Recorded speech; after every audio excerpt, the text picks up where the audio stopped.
Oh hey, let's talk about Wuthering Heights. Hey guys, it's Kenny here. Today we're going to talk about Emerald Fennell's 2026 movie Wuthering Heights, and we will also compare the book to the movie, and we're going to talk about some differences and the messages. First of all, Eid Mubarak to all people who are celebrating.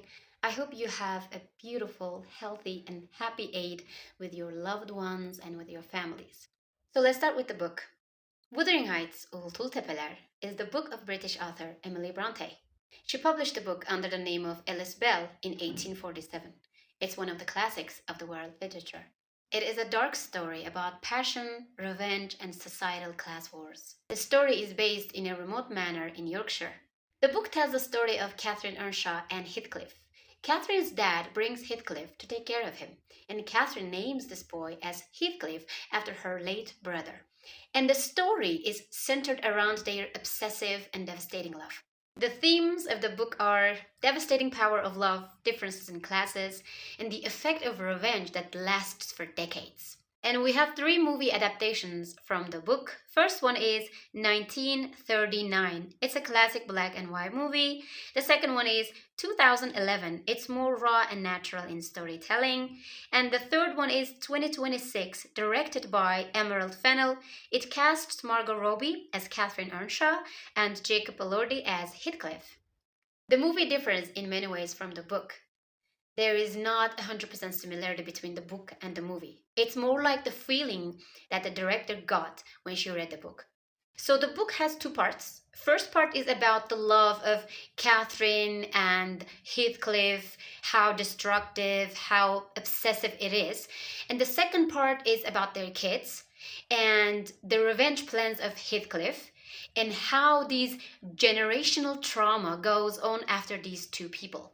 So let's talk about the characters. Catherine's cruel big brother, Hindley Earnshaw, has been completely removed from the movie. And also the narrator of the book, Mr. Lockwood, has also been completely removed from the movie. And there is something controversial about the Heathcliff character.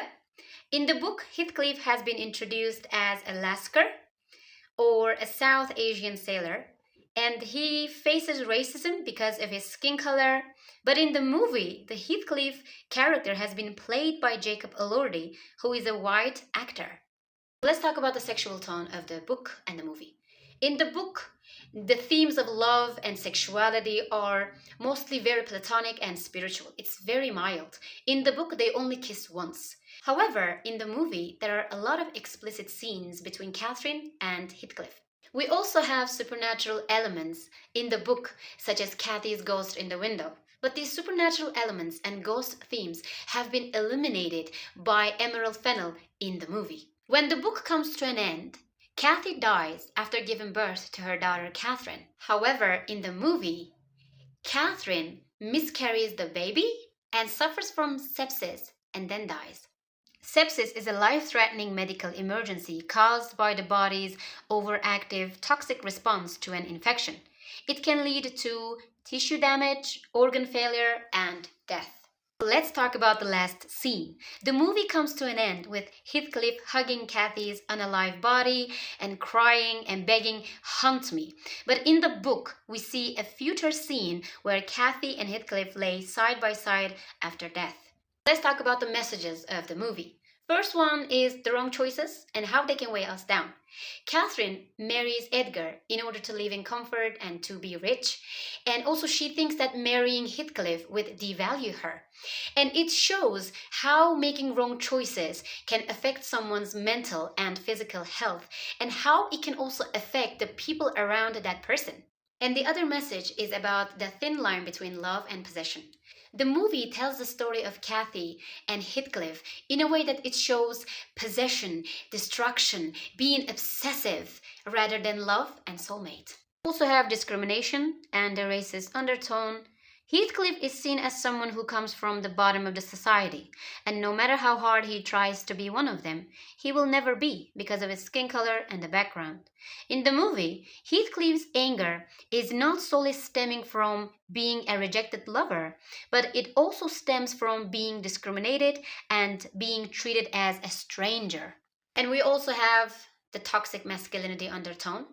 In the movie, Heathcliff has a very manipulative, toxic, and BDSM-oriented dynamic with Isabella. It is not love. It shows us a power shift. How someone who has been bullied now starts to bully. How a victim can turn into a bully. It is kind of the revenge of Heathcliff that he is taking out of Isabella. It's not love that they have, it's just a power dynamic. Okay, that was all I wanted to share with you. Of course, I had to dig in on the internet and go back to the notes that I took when I was reading the book.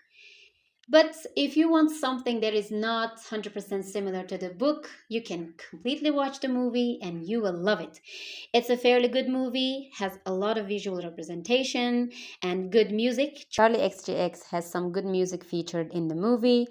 I recommend you listen to Out of Myself, Wall of Sound, Dying for You, Always Everywhere, Chains of Love, Everything is Romantic. Okay, this was our mini talking session about Wuthering Heights and the movie. If you want to learn more about the movie, I will link down below some videos. Some of these videos have a deeper approach to the movie. Until our next video, stay safe and take care of yourself.